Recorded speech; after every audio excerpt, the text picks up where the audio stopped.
Yes, indeed. It's Tuesday. Glad to have you with us on the show here today. Budweiser's Weekday Sportsbeat with IrishBreakdown.com. I still don't have my headphone levels all adjusted and fixed in the studio. So as I fidget around a little bit to try to hear myself, try to hear Jesse. Jesse has got a very stern look on his face today.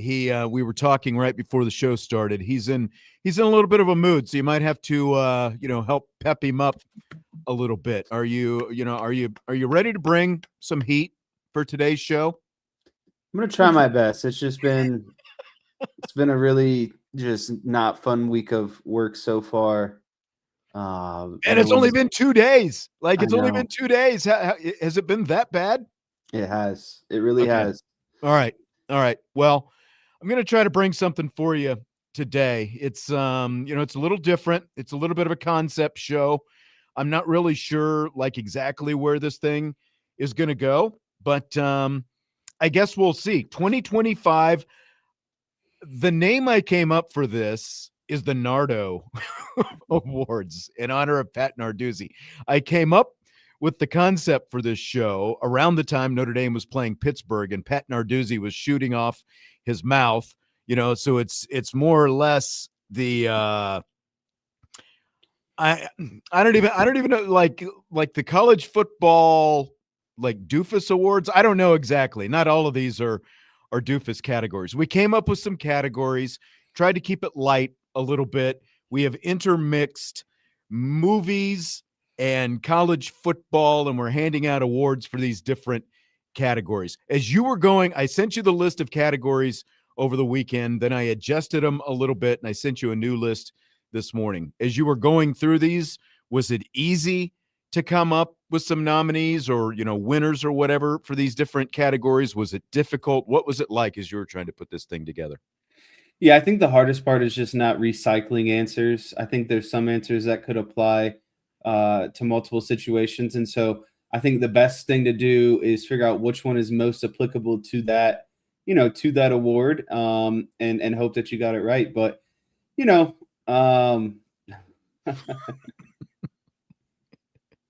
Tuco S12 in response to Jesse, the engineer, says, civil engineer crying while there's a guy driving around Cleveland cleaning porta-johns in 7-degree weather. Touche ole. I think he got you with that one. So yeah.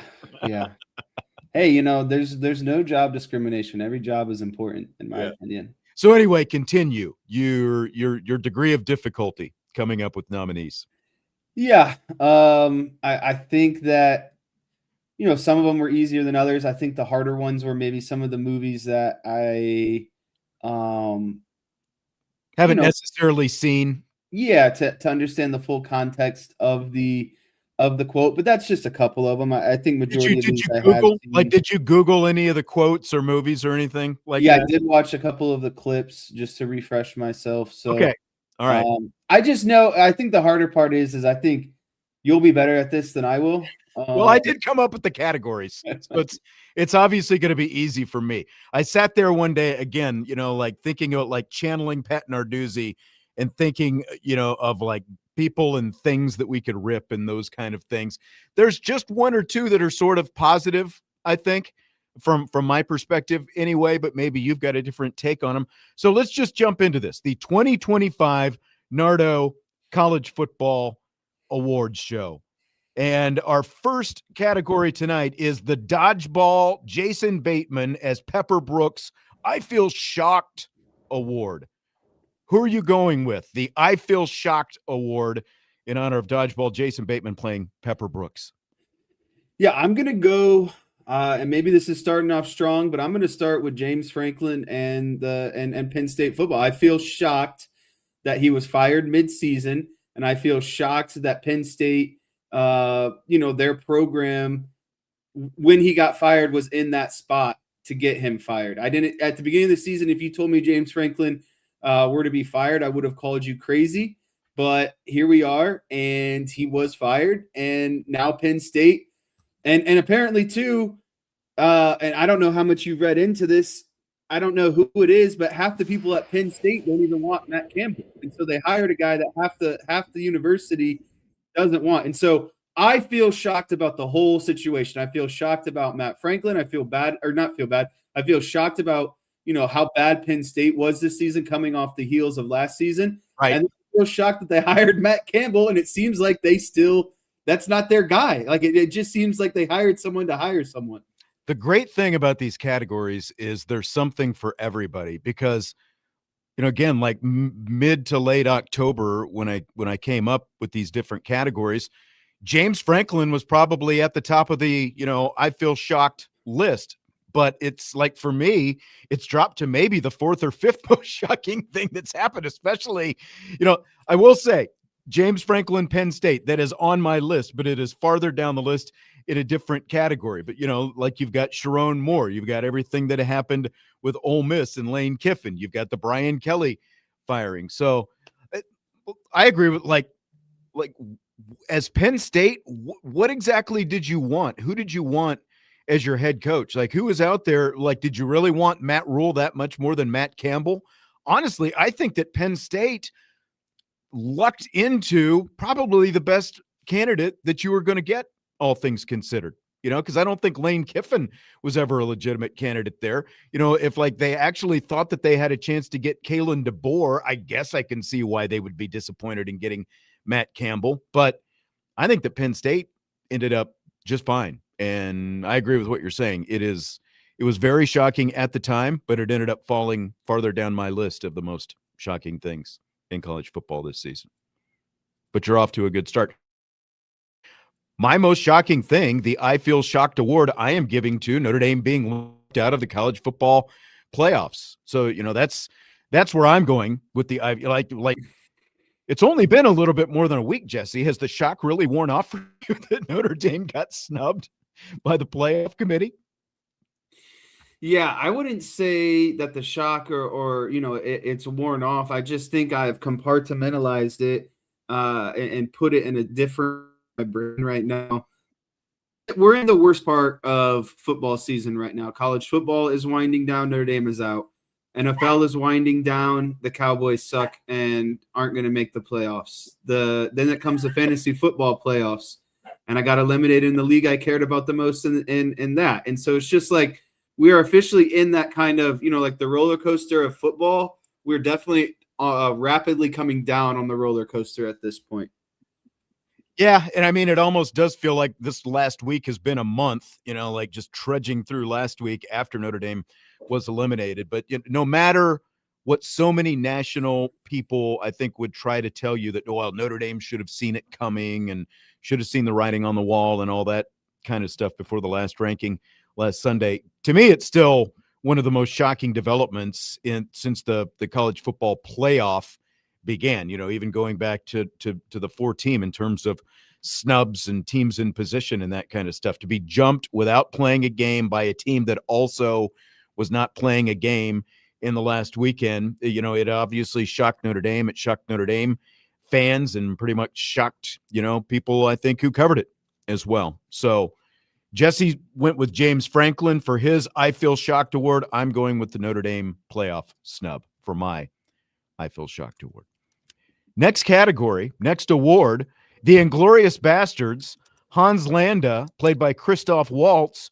We simply aren't operating on the level of mutual respect I assumed award. Where are you going with this one?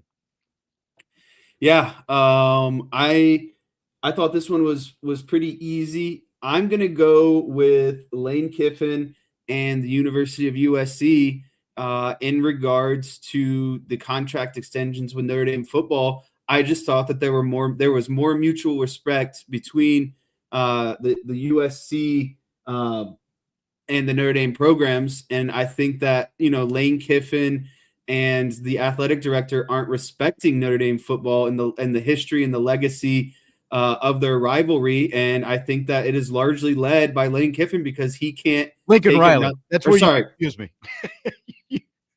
You started off with Lane Kiffin, and I was like, then you went into USC, and I wasn't sure which direction you were going.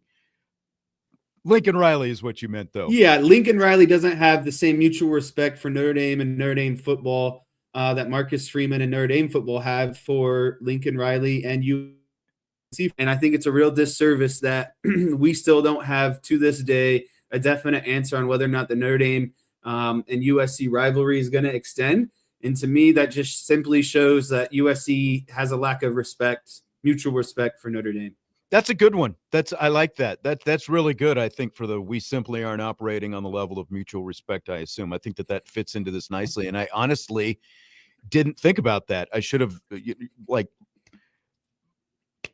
that's really good. Because of where the situation is with the potential of a renewal, two rivals who have been playing for basically a century now for where that rivalry is. I think that the lack of respect for the rivalry is a big part of why they are where they are right now. So I like that. I like that a lot. We simply aren't operating on the level of mutual respect, I assume, award goes where Joe is talking about the ACC fiasco for how they handled the whole Miami versus Notre Dame debate. Notre Dame, I think Notre Dame always worked under the assumption that they had a committed partner in the ACC, even if they had a bit of an open relationship, it obviously was not full-fledged. And, that's what people from the outside looking in want to tell you. It's like, well, again, what do you expect? The ACC's got to protect its own and all that kind of stuff. Okay, but Notre Dame is still part of the fold. The ACC being in business with Notre Dame has been good for the ACC, and it's been beneficial for Notre Dame as well because of all the perks that come with it. And there is no ACC network if not for Notre Dame. There's a lesser value to the ACC's TV contract with ESPN if Notre Dame is not involved. And there are fewer butts in the seats as well in ACC stadiums if Notre Dame's not involved in that. So I get that the ACC stood to lose out on college football playoff money if it didn't get a team into the playoffs, and we all understood the head-to-head and all that kind of stuff. But Alabama was in there for the ACC to compare Miami to as well, and they didn't do that to the extent they didn't play the Florida State win over Alabama on a loop on the ACC network like they played the Notre Dame Miami game on a loop on the ACC network. So that is my Hans Landa. We are simply not operating under the level of mutual respect I assumed award. The ACC fiasco with Notre Dame. Another reason for my bad mood today is the internet has been in and out at our house. So lovely. Your internet is out there in the 7-degree weather with the Porta-Johns, chasing around Cleveland right now. I think these extreme temperatures are definitely having its way. And it's weird because our downstairs neighbor is gone. Oh, that's the other thing that's been really annoying me. Not to get too far down a tangent, but here's what grinds my gears by Jesse Stiers. Our downstairs neighbor decided to take in a stray cat, and stray cats are feral and pee wherever they want. So what do you think has been lingering in the hallways of our apartment? Good times. It's just been quite the accumulation over here in Cleveland, Ohio. I guess so. Move over, Parma. Yeah. Okay. Next category, the Seinfeld, George Costanza, Jason Alexander, It's Not a Lie If You Believe It's True award.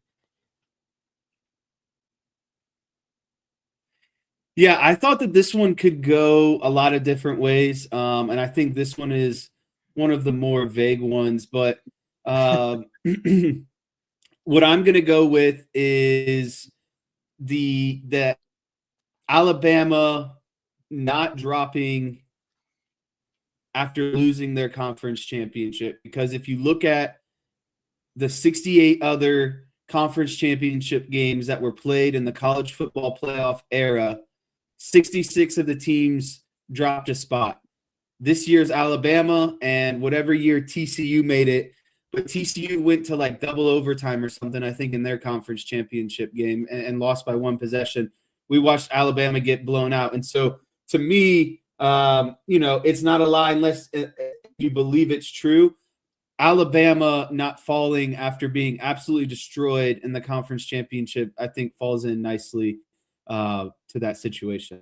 I think we're in alignment on this one because mine is definitely adjacent to yours. You're talking specific to the Alabama situation, and I my maybe am going at a micro level. You're maybe yeah more macro. yeah my well I don't know if it's micro. Mine's a little bit micro as well. It's just college football playoff selection committee chairman Hunter Yurachek. That's where I'm going. Specific to what you're talking about. Ladies and gentlemen, there is a new word salad king, and his name is Hunter Yurachek. And he comes out after week after week and tells us that Notre Dame is a better football team right now than they were in week one, as in comparison to Miami with where they had them ranked. But then he tells the committee to go back and watch that Miami Notre Dame game in week one over the Irish.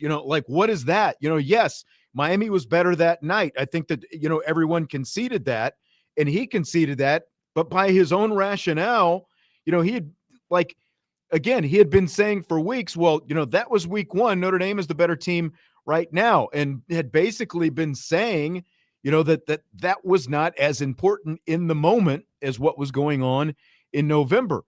So it just it never made sense. And then when you look at kind of how he came out and explained things week after week, he tells us that the committee is impressed by Alabama going for it on fourth down, and beating a 5-7 Auburn team that had fired its own coach and all that different kind of stuff, basically just making up mumbo jumbo as he went. And, I guess in his defense, the committee chair is put in that situation every year, no matter who the committee chairman is. He has to come out and explain those kind of things because it's a TV show after all. But on and on and on, it might actually make sense in his head, but it was just quite a lot of, like he said, the quiet stuff out loud more times than not. So, again, it's not a lie if you believe it's true. And I've got to give it to Hunter Yurachek. But again, I think that we're kind of we're at least adjacent to each other with that one.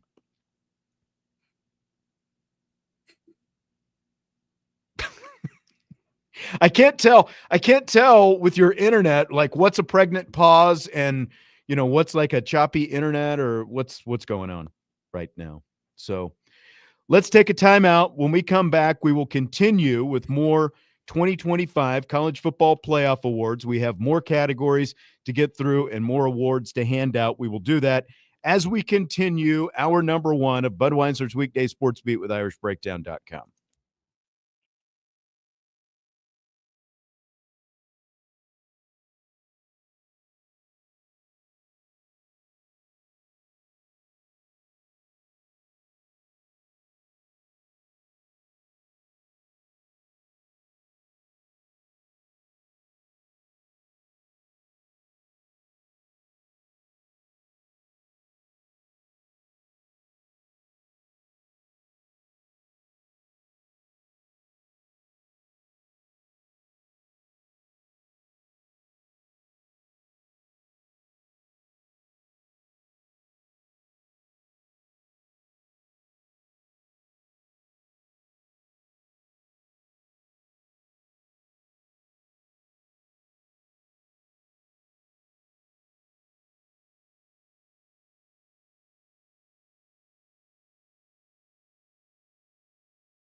We continue Budweiser's Weekday Sportsbeat with IrishBreakdown.com. We're doing 2025 College Football Awards, the Nardo Awards, if you will, on today's show. In the YouTube chat, Bitten by the Party Animal says, we really do miss you when you're gone, Jesse. So you got that going for you. Yeah. Put a smile on your face. Come on. I'll be here more often since Vince had surgery or whatever. Well, we got a little bit of a holiday schedule the next couple of weeks, so it's not going to tax you too much. We'll see. Come on. Salty Virginia Peanut says if the College Football Playoff Committee did its job correctly, it wouldn't be so embarrassing for the chairman to be interviewed about it. It's hard to disagree with that, and that's why Hunter Yurachek gets the award that he got. It's not a lie if you believe it's true. And Travis Shuttleworth, 630, the ACC is a dead league. Notre Dame should completely separate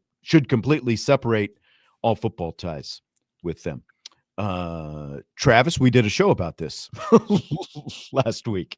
You can go back and listen to it if you want. I believe it was on Friday's show, wasn't it, Jess? I believe it was Friday's show. While I agree, like they always tell you, if you're going to leave one situation, you better be leaving for a better situation. And so until Notre Dame has a better situation, they can't just, sever ties. And the ACC is providing a lot of power for opponents now, and no other conferences. And so Notre Dame's got to find a way to leverage the ACC short term and maybe get some of those tougher opponents that they would like, more of those marquee opponents. And then long-term leverage them as well, so you can get out of that contract and hopefully find a better arrangement, within the next 4 to 8 years. Michael in the YouTube chat, fact is the committee was never leaving the ACC out. That's why we're sitting at home. The conference won out. I completely agree with that. Should have put Duke in then. You would have gone with Duke? If that's who you wanted to play in your ACC championship, then yeah, they deserved it more than Miami. Same Duke team that lost to UConn and Tulane, and still won the ACC over Miami, SMU, Pittsburgh. True. Or you should have just had a freaking rule to put your best team in the conference championship. That's what I mean.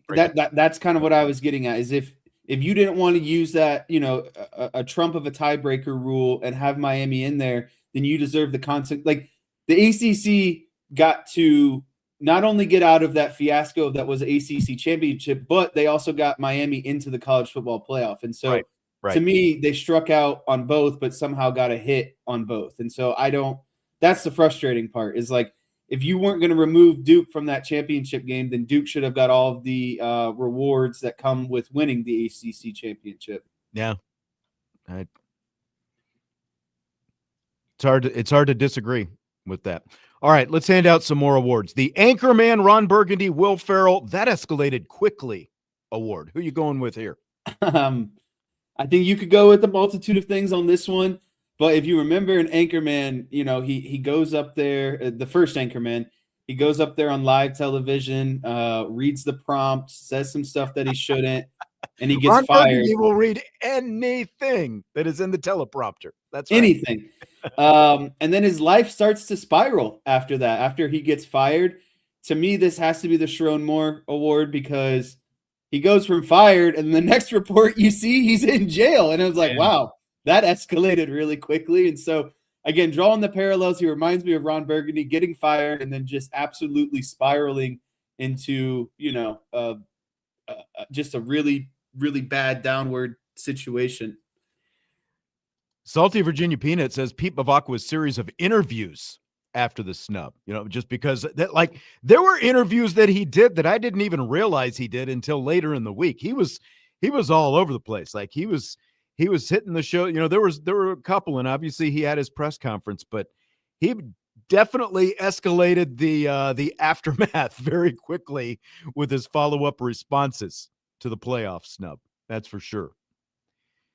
This is where I went with James Franklin getting fired, though, because you go from January playing in the college football playoff, the national semifinals, to you're 3-0, the following season. You're a top 5 team. A lot of people think, like you're considered one of the favorites to win a national championship. People think you've got one of the best quarterbacks in the country and the whole thing, but they go from all that 3-0 to first you lose to Oregon, then you go on the road and you lose to a bad UCLA team. Like that shocked everybody, and they followed that up with a loss to Northwestern, and then it was like from 3-0 to 3-3, and James Franklin is gone. Just a handful of months after playing in the national semifinals and after 11 plus years. So that it escalated very quickly for James Franklin at Penn State, his firing. And we have lost Jesse once again. So hopefully we can get back and get him back in here sooner than later, as the internet is not cooperating today. We will. There he's back again. I'm looking at 2 different versions of you right now on the backstage on this thing. Your internet is doing some weird things over there right now in the land. Like I said, it is throwing fire onto this rapidly burning day. That's right. How about as we continue with our 2025 College Football Playoff Nardo Awards, the Jerry Maguire, Rod Tidwell, played by Cuba Gooding Jr., Show Me the Money Award. Yeah. Again, this is one you could go a lot of different ways with, especially with the NIL and players, making decisions, off of the money. It seems like, but I'm going to go with Brian Kelly and LSU. And the reason I'm going to do that is because he got let go and they thought that they were going to get, out of that 30 or 40, however many millions dollar buyout there was. And Brian Kelly was basically just like, all right, you want to fire me? Well, show me that. That's my, there's millions of dollars that you guys still owe me. I almost went situation at LSU and his buyout. All right. Your internet is still struggling over there. You're chopping up through part of that, unfortunately. But it was the gist of it was Brian Kelly and the buyout, and Brian Kelly holding out for the money. Is that what you're saying? Yes. Okay.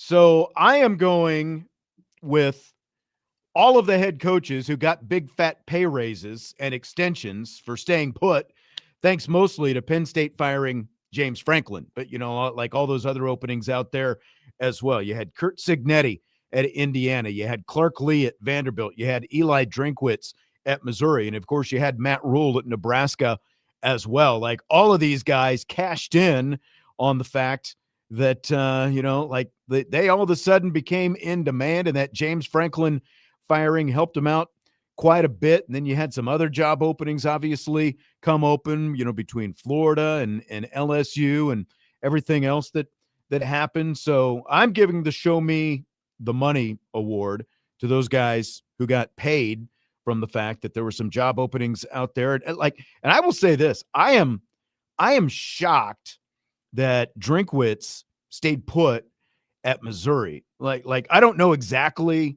how much deep interest there was in Eli Drinkwitz, but he's had some success at Missouri, but I really feel like where they are with, between their facilities and everything else going on at Missouri, I feel like Eli Drinkwitz has probably hit a little bit of a ceiling there with the Tigers in Columbia. As Jesse comes back in, he is on. You're much crisper, it looks like, on your phone right now than you were on your computer. Good call. Good audible, making that switch.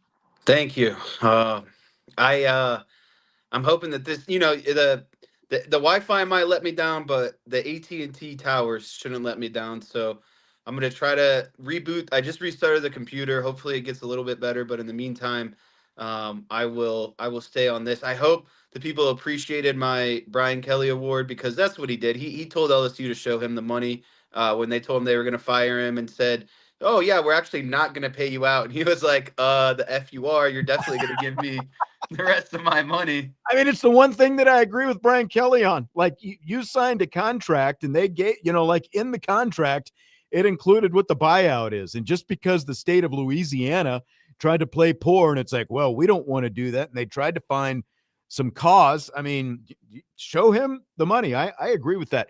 I was saying, my show me the money was all these coaches like Signetti, Drinkwitz at Missouri, Clark Lee, and Matt Rule, who all got big extensions. Yeah, I forgot about Kalani Sitake. That's right, BYU as well. Like, they all got nice extensions from the fact that there were other job openings out there. And before you came back in, I was saying, I don't know exactly what the demand for Eli Drinkwitz was, but to have success, the kind of success that he has had in back-to-back seasons at Missouri, like just being even close to playoff contention and doing that in the SEC. And when you compare Missouri's facilities to other, most of the facilities in the SEC, I'm shocked that if there wasn't, if there was true demand for Drinkwitz, I'm shocked that he actually stayed put and signed up to stay at Missouri rather than moving on for one of those other positions. What do you think? Yeah, I agree. I think that there might have been better upside at some of those, other positions. To me, this kind of ties into Kalen DeBoer as well. I don't understand how everyone thinks they just have a shot at Alabama, unless Alabama was really tinkering on, if they don't make the playoffs, that he was going to get the boot type situation, compiled with that Florida State loss. But I like yours a lot because I feel like all these college football coaches were able to, gather these extensions and maybe, spots that, like you were saying, Drinkowitz, it's like, did you really want an extension at Missouri? Do you think you maybe reached your ceiling there at Missouri? You've had a couple of hot seasons. Like, to me, this is the time to get out because I think you are not going to be in that top tier of SEC schools year in and year out. Like, maybe Alabama, LSU, Texas, Oklahoma. Like, you're not going to be in that top tier. So why not make your life a little easier and go to a Big Ten type conference and potentially have the same resources recruiting wise, but play in a conference that's a little bit more favorable. But that's just my opinion. No, I agree. I agree with what you're saying. That's exactly kind of where I was coming from. Irish English wants to know if there is so you're saying there's a chance award. There is not, but that's a good one as well. Trying to think of a you're saying there's a chance off the top of my head. Keep that in the back of your mind, and maybe we'll see if we can come back to it before we finish up here, unless you've got one off the top of your head. I've got one off the top of my head. Okay, go ahead. It's got to be the James Madison situation. Them getting in good one. As another group of 5 at large, and it's like, we all want to write off James Madison, and maybe rightfully so, but James Madison at the same time is going, so you think, like, you're telling us there's a chance? Because if you're James Madison, it all resets at this point. No one cares what you've done up until this point. You're in. You're one of the 12 teams in, and if you can go on and just, like, if they win this first round, we'll have to hear for eternity. This is why you let group of 5 teams into the playoff. I didn't even tell you. We were at James Madison over the weekend. And I noticed that, and I wanted to text you more about it and be like, how's James Madison's facilities and his campus buzzing a little bit? Hey, actually, because the hotel we stayed at was right on the edge of campus. So I walked through campus Saturday morning because the game was at 4:00 in the afternoon. So I had some time in the morning. They've got really nice facilities, especially for a place that small. I did see something today about someone reported that James Madison students, there's like a $3,000 fee that, like James Madison takes from them that goes to athletics to help pay for some of that kind of stuff. But they have like a pretty nice football stadium. They've got like for that level, basketball, they've got a really nice arena, nicer than some of the ACC arenas even that I've been to, and obviously it's a private school, so there's a lot of donors and a lot of money floating around. The funny part, though, the night before, we were our bus, the team bus, was going through, I guess it's downtown Harrisonburg, and the bus had like Notre Dame logos on the side. The bus driver had put them up there, and so there was like a little bar or a club or whatever it was that we were driving by, and there were a bunch of James Madison students lined up to get in, and one of this girl in line to get in the club looked up and she saw the Notre Dame logo and she flipped the bus the bird. It's like, what are you mad at Notre Dame for? You're in the playoffs, Like, yeah. What's this all about? It's a little misdirected, misguided animosity. I don't know where that's coming from. Outbound though, you're saying there's a chance that Jeremiah Love comes back, and that's kind of where we are right now because he did leave it at least open enough at the Heisman ceremony over the weekend. Did not give a definitive answer. He only said that he'll be making his announcement after he talks to his family within the next week or so. So, I mean, like that's out there as well. Swandong says more like Price. I mean, I think both of those are out there until they make an announcement on what they're going to do. Yeah, that's just wishful thinking at the end of the day. I think so as well. But until they make an announcement, so you're saying there's a chance. What would you give higher odds? James Madison winning or Jeremiah Love coming back? Wow. I'd have to say James Madison winning, honestly. Wouldn't you? Yeah. I think there's like a -% chance that Love comes back. I think so too. All right, let's take a break. When we come back, we'll finish the hour with more 2025 Nardo College Football Awards for this season. I've got one of my favorite ones coming up next. When we return, Budweiser's Weekday Sports Beat with IrishBreakdown.com.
We continue Budweiser's Weekday Sportsbeat with IrishBreakdown.com. Hour number 1 of the show. Plenty of Notre Dame football talk coming up in hour number 2. We've been doing our Nardo 2025 College Football Awards for the season. And there was a question or two. Swandong says, what are the odds Price comes back versus James Madison winning? I would still give James Madison winning better odds than Price. I just don't see either one of Love or Price coming back. Do you? Unfortunately, I do not. I said before I'm holding out faith on Price, but it would just be, I mean, and you start seeing more and more of the grades on him, and you know, he keeps climbing, I think, on the big board.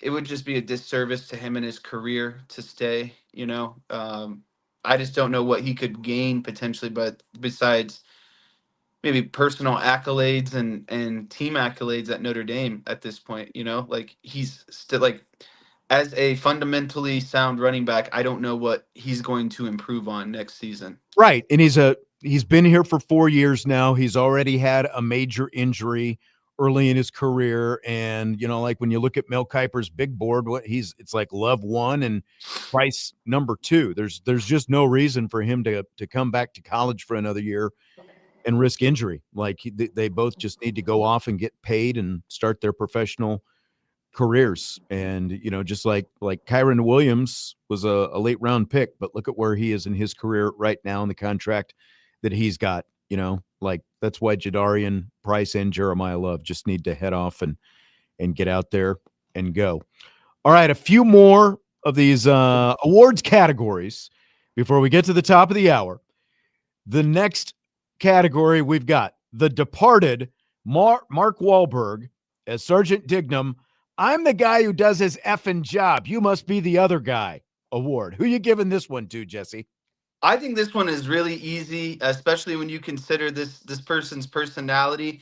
I have to give this to Kurt Signetti when in the same room as the other as the other Big Ten football coaches, because he just looks around and he has to be like, guys, I've been here for 2 years. I'm the guy who does his damn job. You guys must be the other guys who just continue to lose in the Big Ten every year. You know, like, what's so hard about this? I came here 2 years. I'm already 2-time college football playoff appearance. I've won the Big Ten regular season. I've won the Big Ten championship. I got a Heisman quarterback. Like as much as I hate Kirk Signetti, and this is an arrogant award, the guy wins. And you can't fault a head football coach that just does his job 24/7. Yeah, I've got Signetti coming up on another award. That's not a bad one. I mean, you know, he is the guy who does his job. You cannot deny that, no matter what you think of Kurt Signetti. Like, to turn Indiana into what it is right now compared to what it has, you know, historically was forever before Kurt Signetti showed up. You can't deny this. I'm going closer to home, though. I like that you went with Signetti at Indiana because, you know, like most of these are a little bit more pejorative, but this one is robustly positive. And I'm going with Mike Mickens. You know, like I said, I'm staying right here. Mike Mickens, the dude who does his job. He just rolls up his sleeves. He goes out there. He recruits some of the top defensive backs in the country. When you look at these last 3 cycles and you look at the kind of commits and the signees that he's got, and then he gets them on campus here at Notre Dame, and he cranks out All-Americans in the secondary once they get here. So Mike Mickens is I'm the guy who does his effing job. You must be the other guy award. I like yours. And I had a hard time because I think you can make all these awards centered around Notre Dame if you really wanted to. And so I'm trying my best trying to, you know, like spread love to the rest of the college football world. See, Indy Forever, like as much as I love the quote from Pulp Fiction, it's a quote that I can't use on the air. So like I can't say it. So as many times as you put it in the chat, I can't say it on the air. I can't even like disguise putting it on the air as much as I love that quote. But I think a better Pulp Fiction is when Samuel L. Jackson, they're in the diner and they've got the bag of wallets and he says, you know, which wallet is yours? reach in the bag and get my wallet. Which one is yours? The one that says I Bad think mother. I think that could be an award. The one that says bad mother award. That's right. I love that one as well. It's pushing it. It's pushing it a little bit. Okay, next category in our college football 2025 awards. The Top Gun Maverick Tom Cruise. This is the only look I've got award. Yeah, this one was the hardest one for me, so I hope everyone gives me a little bit of grace on this one. It's going to be very specific. It's going to be related to Notre Dame.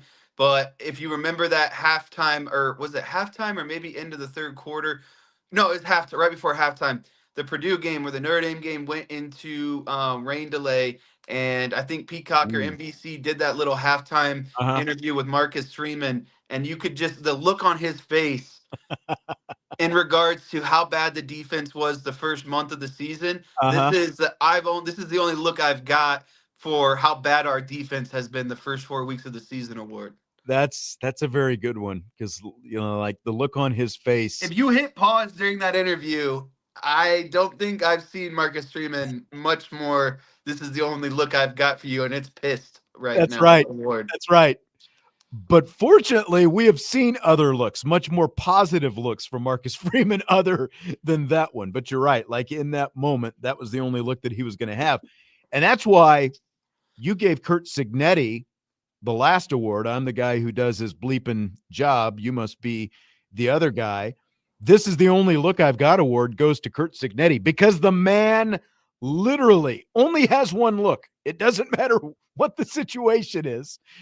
Curt Cignetti has one look because, like where this came from, you might remember early on in Top Gun Maverick, Hondo says to Maverick, "I don't like that look, Mav." And Maverick says, "It's the only one I've got." But like, it's actually the look on John Hamm's face. Like that is the one comparable to the look that Curt Cignetti always have. Like that's the one that reminds me. It's that combination of every platoon sergeant, hard-nosed coach, every girlfriend's dad, once he knows, like what you're doing with his daughter. Look, that is the look that is always on Curt Cignetti's face. He just always has that disgusted, I'm the smartest and yet smuggest guy in the room.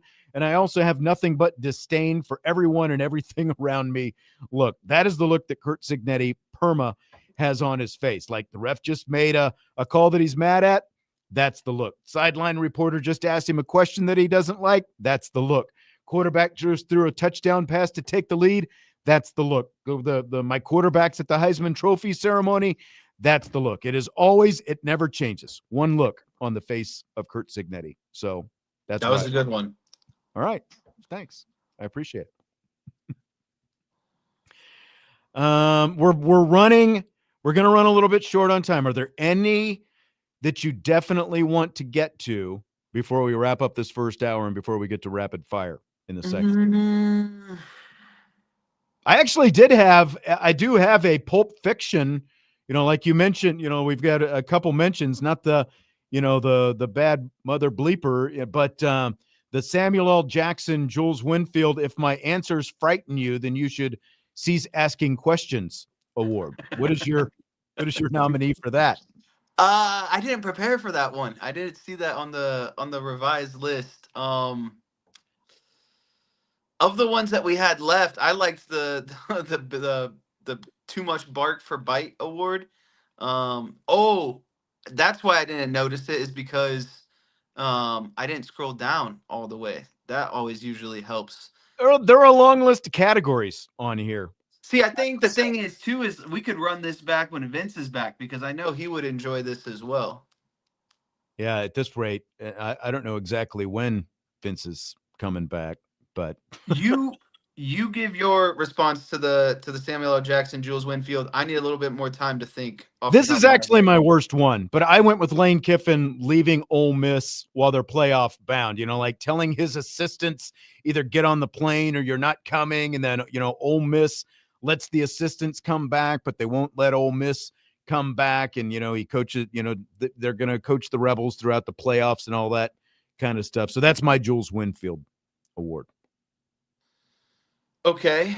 I can't say that I have anything better than that. So what I'm going to do is give you the one I had next, the Captain America, Jesse the Body Ventura from the original Running Man, More Bark Than His Bite award. That is going to Diego Pavia after his Heisman, uh, rant. Basically, the guy just saying, "F all the voters" and all that stuff. And it's like if you were gonna win, like your game would have showed it, right? And so to me, and like it doesn't help that he's a short quarterback as well. So like I think of my small dogs that are all bark, no bite, and I just think of Diego Pavia just popping off after for not winning the Heisman basically, and it's like, dude, you're just more bark than it's bite. Like no one cares about you, and what you did at Vanderbilt. So that was my last one. Yeah, it was a little bit much. It was a little bit much. I agree.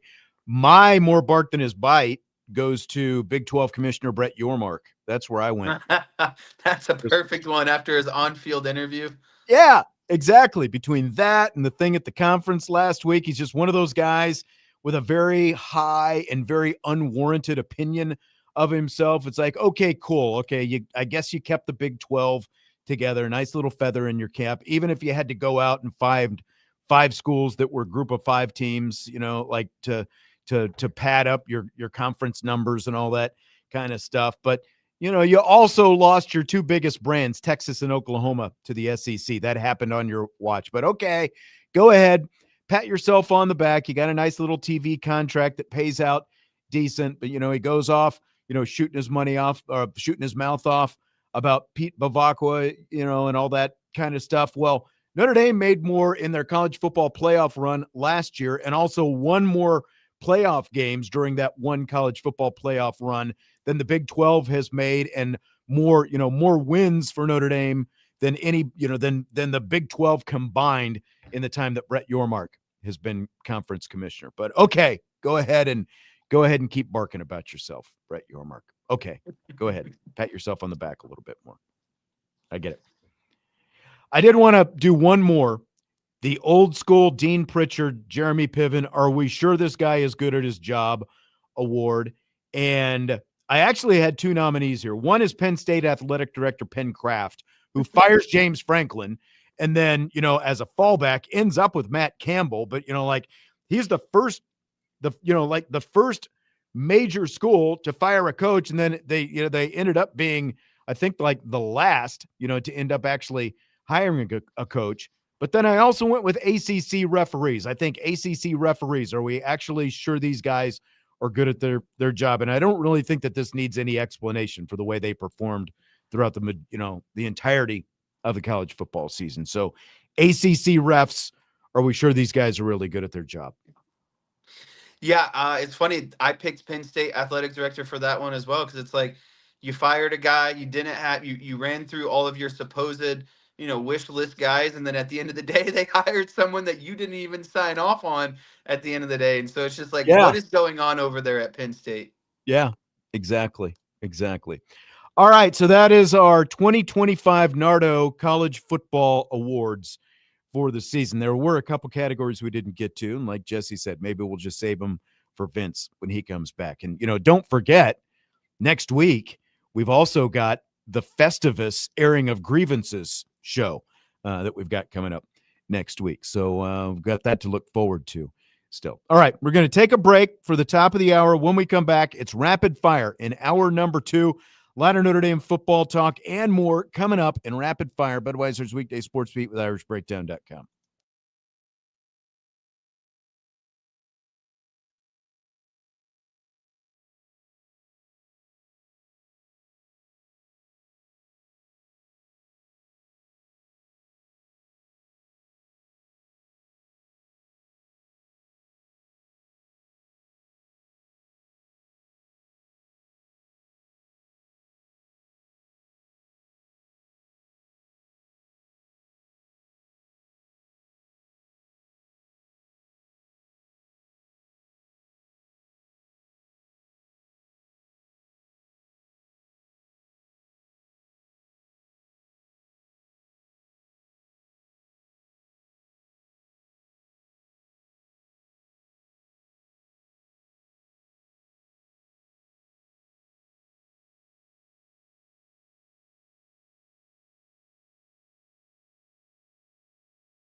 It's hour two of Budweiser's Weekday Sports Beat with IrishBreakdown.com. Glad to have you with us on this Tuesday as we roll into rapid fire time.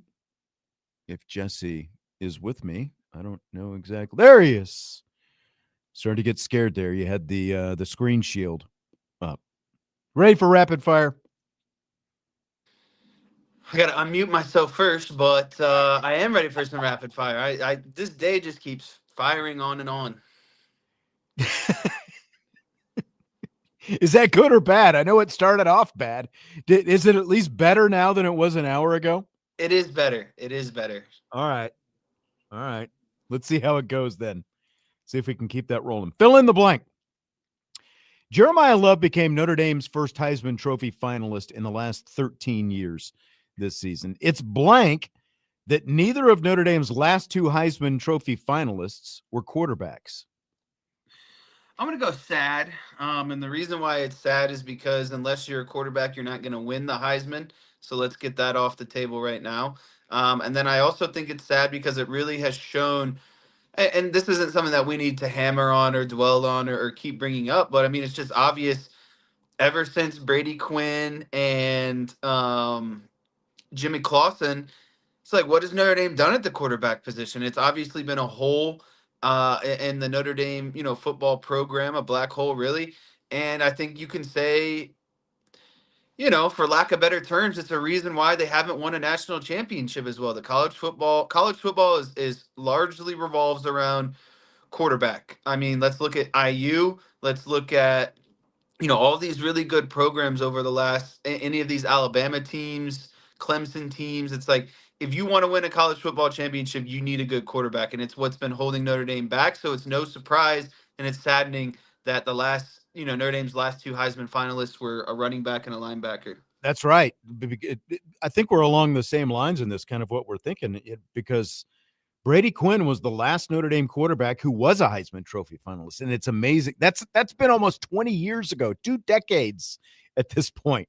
Think about that. Like, think about what you were doing and how old you were 2 decades ago. Like before Brady Quinn, you go back to Rocket Ismail was the last Heisman finalist before Brady Quinn, and that was in 1990. And then obviously Tim Brown winning the Heisman in 87. And so, piggybacking on what you're saying, it just really shows, one, the Heisman typically goes to the quarterback of one of the best teams in the country. And Notre Dame has not had that, I guess, collision of great team, elite quarterback. And they have especially, as you said, have lacked the elite quarterbacks with the exception of going back to Quinn and then Jimmy Clausen. And obviously Clausen, he was good, but not good enough. And the teams obviously weren't good enough. And I feel like we're finally at the place where the marriage of those two things of the elite quarterback with a guy like CJ Carr and the elite team as well with where the program is for Notre Dame, especially when you flip it to the potential for next year. Like those two things haven't come together for a long time, but I feel like we are in that sweet spot where they are finally together, and those things are going to change now. So flip it forward now. Over under 3.5 Heisman Trophy finalists that Notre Dame will have in the next 13 years. Because again, 2012, Manti Te'o being a finalist, and this year, Jeremiah Love, those are Notre Dame's last two Heisman Trophy finalists, 13 years apart. So the question, over under in the next 13 years, 3.5 Heisman finalists Notre Dame will have. I'm gonna say under, but I'm not. I'm gonna be real close. I think the number is definitely 2. I feel more comfortable about 3, but 4 makes me feel a little bit uncomfortable because really you'd be looking at a Heisman finalist every 3-ish years. That's a little bit too rich for me. I definitely think CJ Carr is going to get one. I think with how Notre Dame is recruiting and hopefully how how CJ Carr kind of transforms the quarterback position at Notre Dame along with Gaduli, Denbrock, and Freeman. I would like to say more guys are going to find their way in there, but again, I definitely think Carr will be a finalist. And so, do I think Notre Dame is going to get 3 more on top of Carr in the next 13 years? I don't think so, but I definitely think they'll get more than 1. So I got to go under. Okay, so you're saying you're in on Carr next year being a finalist then, based on the answer that you gave. Either that next year or the year after. At some point before he leaves Notre Dame, he'll be a finalist. Maybe multiple times. I don't know. I mean, the question is, does he stay after next year? Because if he has the kind of year that we think he's going to have next year, he's probably heading to the NFL the year after that, right? I mean, yeah, you would assume, especially because he had, he did take that red shirt year, so he would meet the age requirements, or I guess like the classification requirement. So yeah, I don't know how many it's going to be, but I definitely think he gets to be a Heisman finalist, and then goes on to be a top 10 pick in the NFL. Bernie has supreme confidence. He says if Price and Love come back, the Irish will have 3 finalists next year. Okay. I mean, I guess that's one way of looking at it. Again, if you're going back to the first hour, you're saying there's a chance that Love and Price, they haven't said they're not coming back. So I guess technically there's still a chance. So the question here is over under 3.5, and maybe 3.5 is a little bit rich, but again, we're talking about the next 13 years, and you look at where this program is right now and what it's going to, and the kind of recruiting they're doing at the quarterback position, which is completely different right now than it was even 5 years ago. And so I am it's almost like you almost don't want to say it, but Carr is going to be a front runner going into next year for the Heisman Trophy. I mean, it's going to be him and Arch. Yeah, I think that those two are going to be at the top of the list. And you kind of, look at what happened to Arch Manning this year, because he was kind of in that, category coming into the season. Didn't work out for him. Again, I think it's going to be different for CJ Carr based on what we've already seen from him. I'm going to take the little bit more optimistic route than you, because this is like look at the track record that a program like Alabama had, with all the Heisman finalists they had with Nick Saban. Now, what were they doing? They were competing for national championships. They didn't always have elite quarterbacks, but they were elite teams. They were competing for championships. And as a result, you had, in terms of non-quarterbacks winning Heismans, Alabama, they were right up there. And so I think that Notre Dame is going to have the quarterbacks. They're going to have other great athletes to go with it as well. And we're talking about a 13-year stretch. There will be a question of, is Marcus Freeman still here 13 years from now? Because if he is 13 years from now, that would mean a 17-year tenure for Marcus Freeman at that point.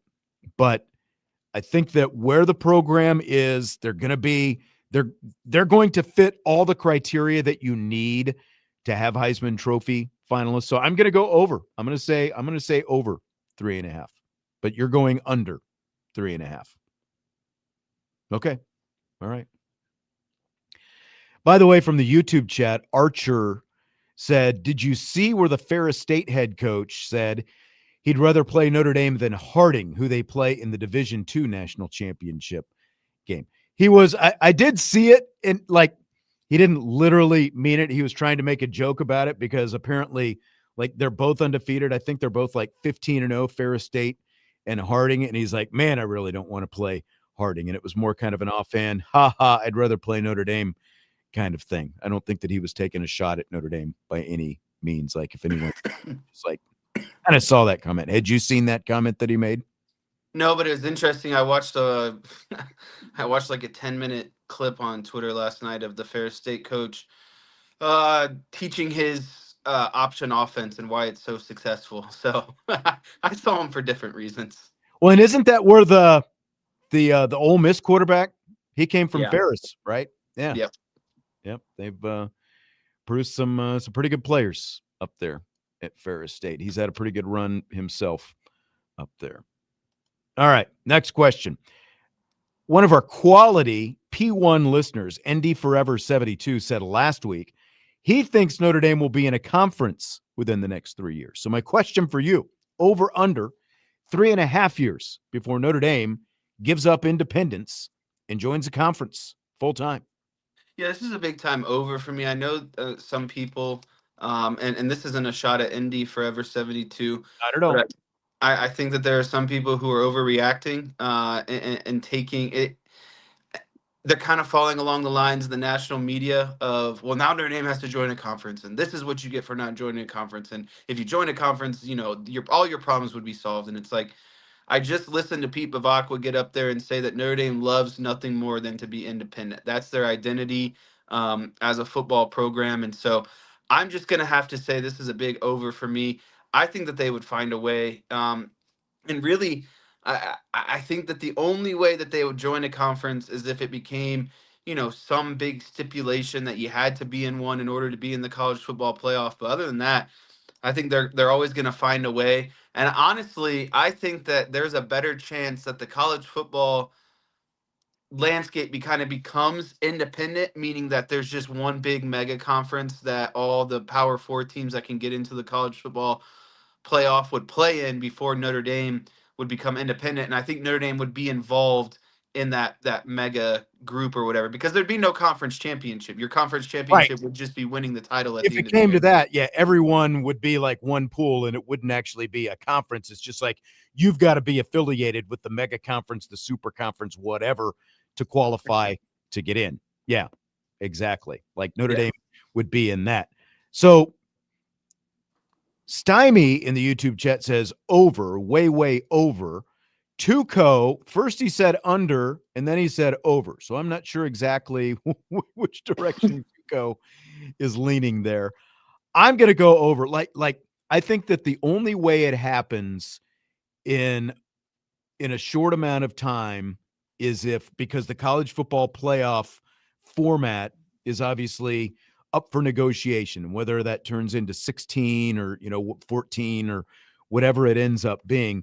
I think the only way that Notre Dame would be pushed into a conference is what you're saying, is if the votes for that, for whatever the next format is, would squeeze Notre Dame out. As of right now, they've got a place at the table. So like if they get squeezed out on that, I think that would force their hand and push them into a conference. Now, as of right now, because of the agreement that they've got with the ACC would be where they would have to go, but again, like what's going to happen with the ACC? Does Notre Dame find a way out of that conference and find their way someplace else?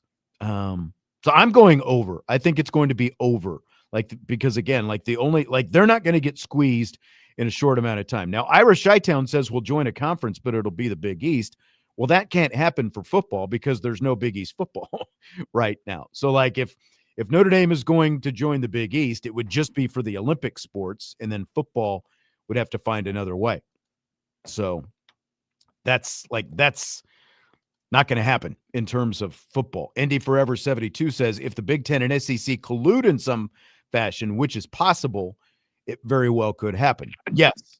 I think that would be part of whatever happens with a new college football playoff format. Like when the format expands, we all know the Big Ten and the SEC are running everything in college football right now. So yeah, that could squeeze them, but I don't see that happening like within a 3 to 4 year window. I think that things are much more 5+ years down the road. Now, as we've seen, things can change, and they have changed drastically in a short amount of time in college football. But as we stand right now, I think that Notre Dame is it's not teetering nearly as bad, like the Paul Feinbaums of the world who say, well, Notre Dame got left out of the playoff because they're not in a conference. No, they didn't get left out of the playoffs because they're not in a conference. They got left out of the playoffs because they lost 2 games.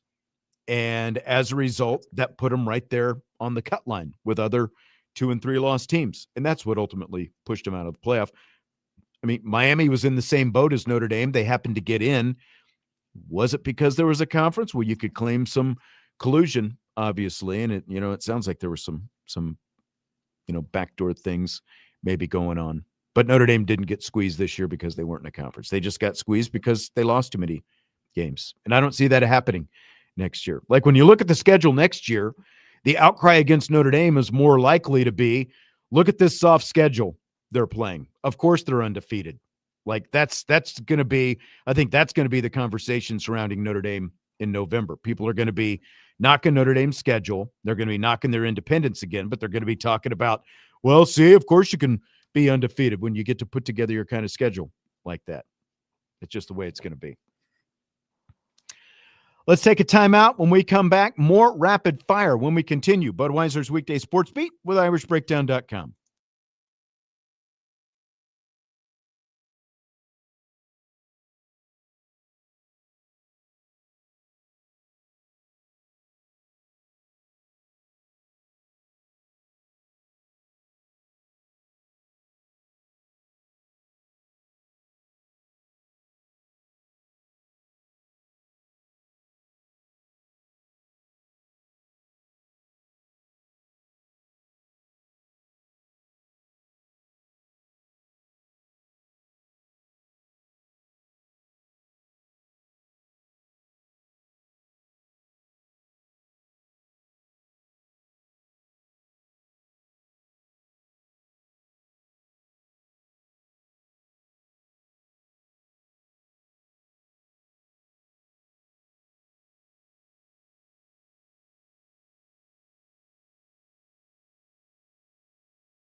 Budweiser's Weekday Sports Beat with IrishBreakdown.com. Rapid fire continues.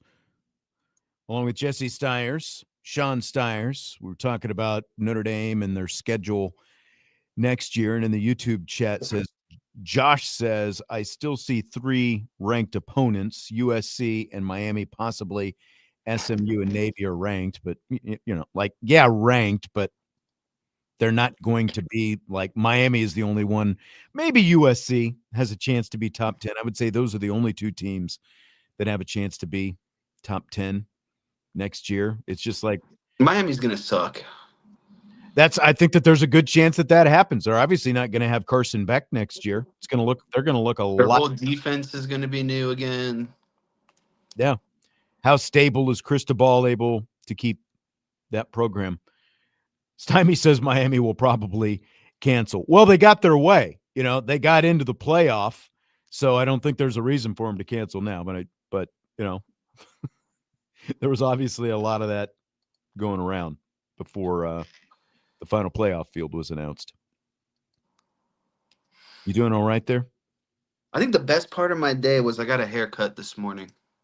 Your crop looks a little fresh. It does look fresh. I'll have to say that. And then immediately after, it was just downhill. Stymie says he hopes next week's Festivus show has a sponsor allowing 2 full hours of uninterrupted airing of grievances from the laundry list. I don't know about that. It would be good if we could find one, though. Fill in the blank. Michigan alum Adam Schefter shilling for Michigan and Sharon Moore on ESPN last week was blank. Oh, it was just downright bad. And it's just unacceptable at the end of the day. Excuse me. Do people find themselves in tough life situations, and are we all human beings at the end of the day? Sure. Um, but Sharon Moore made a series of significant mistakes, and there's no reason for Adam Schefter to get up on, a national syndicated program like ESPN and basically, not make excuses, but I mean that's basically what shilling is at the end of the day. Is you're trying to find excuses for someone in their wrongdoing. So it's just sad to me, and really just kind of embarrassing too that ESPN. I think so too.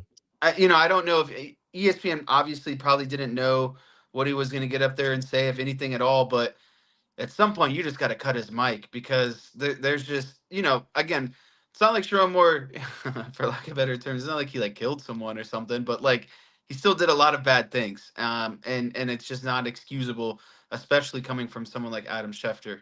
I mean, you might as well have just put a fan in that chair and let them go up there and stump for Michigan, because like Adam Schefter is an NFL insider. The reason he is on ESPN and talking on any of the ESPN programs is because he is an NFL insider.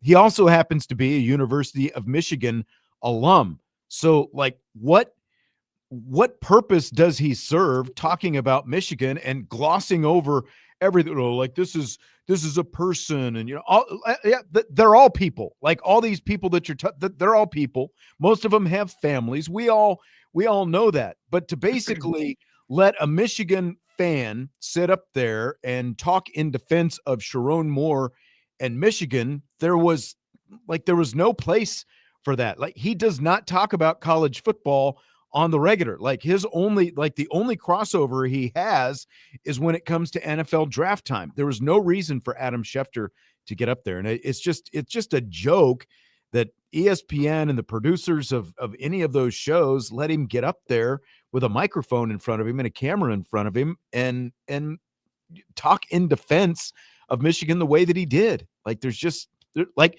Taylor Lewan, a former Michigan player, was on those shows as well, and he didn't do that. Like you tune into that for some kind of actual analysis, and that's not what you got. It was just a joke that ESPN let Adam Schefter do that. Yeah, no one felt bad for Lane Kiffin when he got fired from USC, and all the problems that he had going on in his world. So. Right, exactly.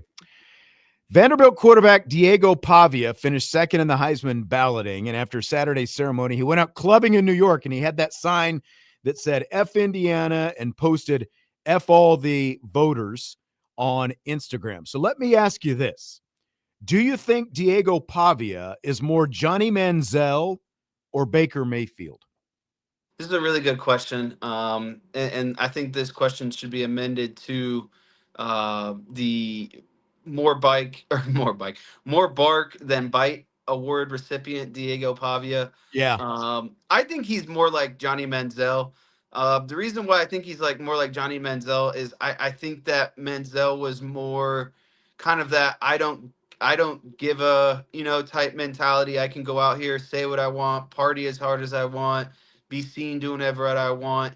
And I think Baker Mayfield, as hard as it is to say, and especially maybe during his time in college, I think he was a bit more of a respectable kind of professional athlete, preparing for the NFL. Everyone knew that Johnny Manziel was a mess, and he couldn't keep his mouth shut, and he had the partying habits and the drinking habits. And when you're Diego Pavia and you're going out and you're doing stuff like this, it's just not a good look, especially for a guy that wants to get drafted, come April time. And so I just think that, yes, was Baker Mayfield childish? Yeah. But I think he had a little bit more of a sense when to kind of wrap it up, zip his lip, and just focus on football. And there's a reason why Baker Mayfield has had a really good NFL career and Johnny Manziel didn't. Yeah, I think that there's, kind of like a Venn diagram, and Diego Pavia crosses over to both of them, like with his emotional, play, his emotional style.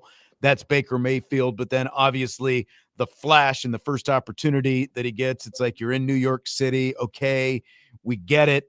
But, and he's got the women and the partying and the clubbing and all that stuff. Like to go out, because I think he was asked at some point, during the thing, I can't remember exactly what the question was, but he was asked about other Heisman winners, and he basically put himself above everybody. It's like, okay, we get it. You're a confident guy, but there is definitely much more, I think, as you said, the more bark than bite.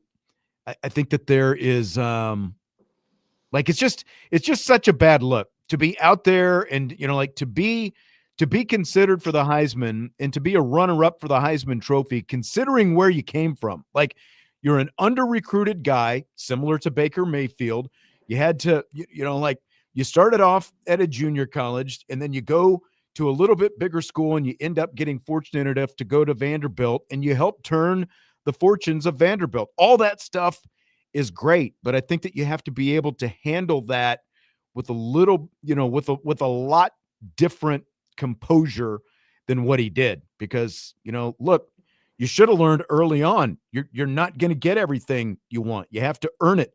And for him to go out and act the way that he did is just like much more Johnny Manziel. And I think that if he's going to be a pro going forward, he's going to have to be more Baker Mayfield than Johnny Manziel, because I agree with what you said. At the end of the day, Baker Mayfield might have had, like a lot of emotion and, all those different things to his play. They're undersized like each other, but Baker Mayfield was willing to hunker down and do the work. And the question now for Diego Pavia, as he tries to have, whatever kind of professional career, is he willing to hunker down and do the work, or does he just want to take a paycheck and go out and party like Johnny Manziel? As of right now, people are leaning much more toward Johnny Manziel, I think. So where was it? Salty for, well, I must have missed it. Somebody said, this is interesting. Mike says more Jameis Winston. And I don't see Jameis Winston. Jameis Winston is just Jameis Winston. And especially at the college level, I think he was just an airheaded guy, Like, I don't think he really thought through a lot of his decisions. But a lot of his decisions weren't like going out and partying and, getting in trouble. Like, it was taking some crab legs from a grocery store. Like, there's a big difference between that and getting drunk and fighting someone in the middle of the road than taking a couple crab legs. Right. Salty says, go with the Salty quote. Where's the Salty quote?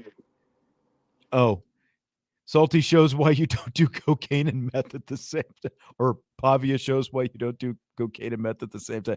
Look, Jameis Winston, like, you can say a lot of things about Winston, like you said, the crab legs and whatever at Florida State. I think that Jameis Winston is a guy who learned from those mistakes that he made when he was young. And like, when you look at the positive attitude, like some would say he like leans, like too far into the positivity and all that kind of stuff, the way he talks and everything, right now. But Jameis Winston has been willing to do the work. Unfortunately for him, in terms of an actual playing career, it hasn't gotten him on the field, nearly as much as he would like, but he has remained, steadfastly confident in himself. And he tries to, to let that positivity rub off on others. And he has been a great teammate as well, because he's turned into a backup quarterback over the last few years. And he is, when Jameis Winston has been willing to do anything for the team, from everything that I've seen in his time in the NFL, like with Cleveland and the New York Giants this year, the past couple of years. Like, he doesn't go out and complain and pout because he's not on the bench. Or because he is on the bench, rather. Yeah, he's turned into a really just like true professional at the end of the day. Yeah, exactly. All right, let's take our last time out, and then we'll be back to wrap things up. Got a few more things to go in rapid fire. Budweiser's Weekday Sports Beat with IrishBreakdown.com.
Rapid fire continues and winds down. Budweiser's Weekday Sports Beat with IrishBreakdown.com. We got the Wake Up the Echoes show coming up 7 o'clock right here on Sports Radio WSBT. Not sure what the guest list looks like for tonight's show, though. Along with Jesse Stiers, I'm Sean Stiers. So we were talking Diego Pavia. Who had the better weekend? Pavia losing the Heisman Trophy or Phillip Rivers coming back to the NFL and losing after 5 years in retirement? This is an easy one for me. I'm going to say Phillip Rivers coming back to the NFL and losing after being in retirement for 5 years. I think that Pavia, made a name for himself all season, really propelled a Vanderbilt team and a Vanderbilt team that surprised a lot of people finishing 10-2 with some quality wins. He finishes, second place in the Heisman. And then he just has to ruin it all kind of by, some of the stuff we were just talking about, F this, F that, I'm the best all time, I'm the best this year, and then making a scene out in the clubs. Just not a good look. Phillip Rivers, again, not that he looked like a great quarterback out there, but he executed the game plan. He did what the Colts asked him to do. And they ended up losing in a field goal shootout. But I don't know if you've seen this part of Phillip Rivers. It's been circling around social media. You get 5 years of benefits from the day Right. you retire, and That's what I was going to say. he's Yeah. got 10 children. He's got a grandchildren. I'm pretty sure everyone in his immediate family gets those years. And so, I mean, we're talking about like up He's covered. close to maybe, like 25, 30 people that might get an extra 5 years of insurances just because Phillip Rivers came out of retirement for one game. And so for me, that alone, with how big of a family the man has, that's a win in itself. No, exactly. Like things could not have, obviously if they would have won the game, but like that's a really good defense he was going up against. And, like it felt like like Seattle, I don't know what happened with their offense. Like the Colts have a decent defense, but like for Phillip Rivers just to be in the game down to the end and to put the Colts into a situation where they could kick the go-ahead field goal. How about Blake Grupe, by the way, for banging that go-ahead field goal? But then they give it up, and then, like you said, to be able to tack on 5 years of NFL benefits, like that in itself is pretty good. I don't think he was living in the poorhouse by any means, but that's a pretty nice little incentive that Phillip Rivers got for coming back. So to be able to basically walk off the street and perform the way he did in his first game back and, being in his mid-40s, not a bad day for Phillip Rivers. You sent me something the other day, and I forgot to include this on the rundown today, but I meant to. Like, what does it say about the state of quarterback development in the NFL? Here, this is from Davis Maddock. The Phillip Rivers stuff is so dark for the sport of football. The NFL and college football have so neglected college football playoff development, while defensive coverages and schemes have evolved, that a fat grandpa is a better option than any team's QB3. If his body is even close to up to speed, I agree with the Colts that it's probably the right football move, and I absolutely hate that the average young quarterback looks at a 2025 NFL defense and has no clue what they're seeing. What do you think about that aspect of it? Yeah, I think this is a really hard question because I think it's a double-edged sword. I'll start with, obviously Steichen was Rivers' offensive coordinator during his times with the Chargers. And so the idea is that Phillip Rivers knows this offense. And then one of his own players, I guess, even made the comment that, like, we run the Colts offense. Like, so there's a lot of familiarity between Phillip Rivers, Steichen, and that offense. And so I think it makes sense because the Colts are a team that are still they're still trying to make that playoff push. They're still trying to make that division win. They're still in position right now. Yeah, they're still in position. And so it makes sense because of just like Tom Brady could probably go out there and do what Phillip Rivers did, right? And so, like, there's just a certain level of professional football knowledge that Phillip Rivers still possesses where they felt comfortable that he could just make all the right reads and really not put them in a bad spot type situation. They could trust him to not put him in a bad spot, make a gutsy throw or something like that. But the flip side of that is, how could Riley Leonard not execute a game plan that doesn't call for many passes over 10 yards? Like, that is his bread and butter, Yeah, but he is injured. He did hurt his knee the week before. He had a PCL injury. And, like, so much of his game, as we know, is the ability to run the ball. Like, now we saw with Phillip Rivers, he was a stationary target. I don't know that Riley Leonard was going to be comfortable going out there and, and like playing that kind of game with his knee according to them, in the shape that it was in. But at the same time, the Colts have already said, Steichen has already said, Phillip Rivers is going to start next week as well.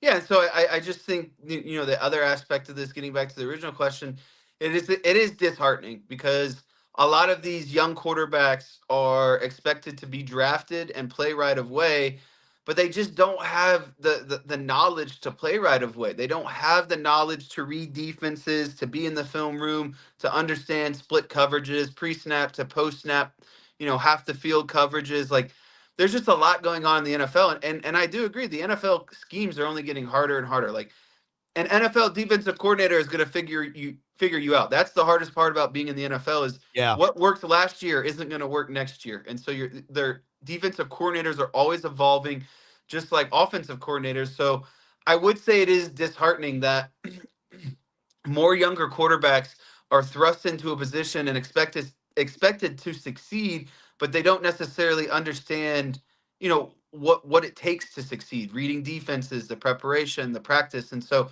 that part sucks. But I mean, all these people complaining about Phillip Rivers, again, you just have to realize him and Steichen have such a long history that Steichen knew that he probably that's why knows they just brought as him much back. about the offense that Steichen does. Yeah, that's why they brought him back, obviously, because he had some familiarity with what they were doing. It's not like they just plucked him out of nowhere and said, you're going to be the guy. They had a history together. But I do think it's a pretty sad state in the NFL because it feels like the front end quarterbacks, there's like a lot of really quality, front end quarterbacks, but it's the guys behind them. It's like, why are these guys even on the roster if this is the kind of development that they're getting? And it just feels like too many of these NFL guys. It felt for a while, like look at Jaden Daniels in Washington last year. They obviously played to his strengths and that worked out. Look at the Philadelphia Eagles to an extent, for like Jalen Hurts has been around for a while. They played to his strengths and that worked out. Now he's got a new coordinator this year. And I think that maybe that's part of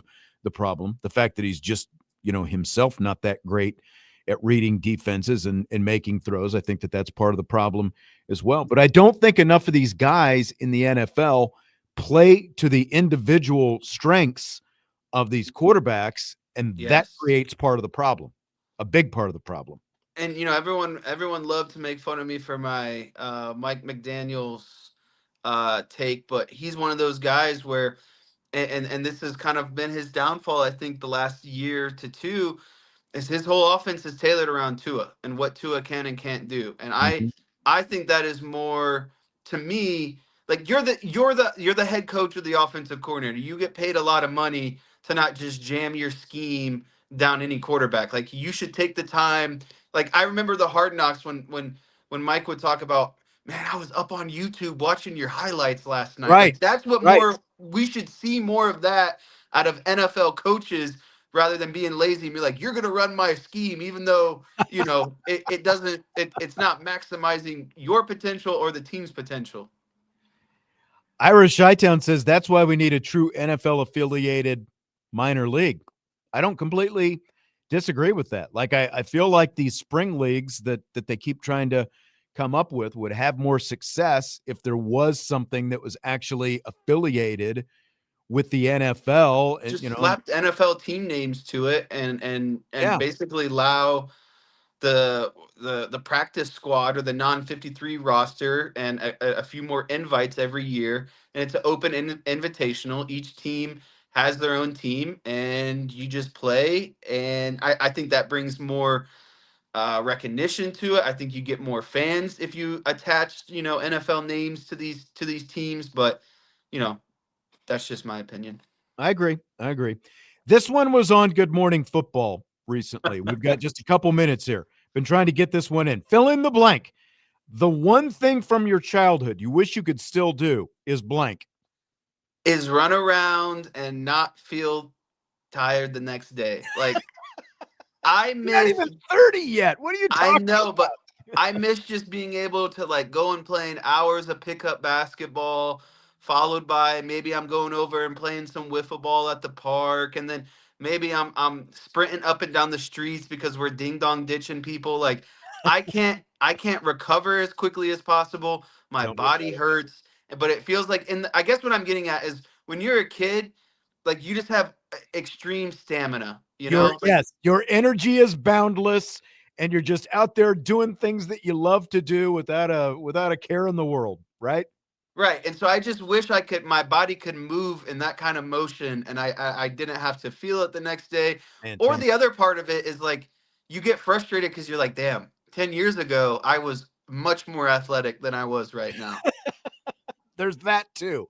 And I've got bad news for you. The older you get, it doesn't get any better. So, you've got that to look forward to as you continue to get older. Like that's one I thought of, like that same thing, but I actually I'm going to steal Kyle Brandt's answer. This is the answer he gave, and that is to be able to eat whatever you want and not have to worry about what it is you're putting into your That's a body and great one. what it does to your gut and everything, like just to be able to eat and not have to count calories and protein and, sugars and everything else. To eat without impunity is what Kyle Brandt said, and that is my answer as well. So that's what I would love to be able to do, to go back to childhood and to never have to worry about what it is you're eating. I want a salami sandwich. I'm going to have a freaking salami sandwich. I want some fried chicken. I want Hardee's. I'm going to have all that. I will say, I got this Garmin watch as a wedding gift from you and Mom, and it tracks your fitness age. And I turned 30 in a couple months, and it says my fitness age is 31. So maybe I'm not doing as bad as I thought I was. That's actually fairly close to where you are then right now. That's not bad at all. That's not bad at all. I'd like to get my fitness age into the 20s, though. All right. Sounds good. All right. We're going to wrap it up with that as we've got to get out of here tonight. The Wake Up the Echo show is coming up next. Jesse will be back in a couple of days. Trevor will be in with me on tomorrow's show. We got a mailbag show coming up tomorrow. We will talk to you then. Budweiser's Weekday Sports Beat with IrishBreakdown.com.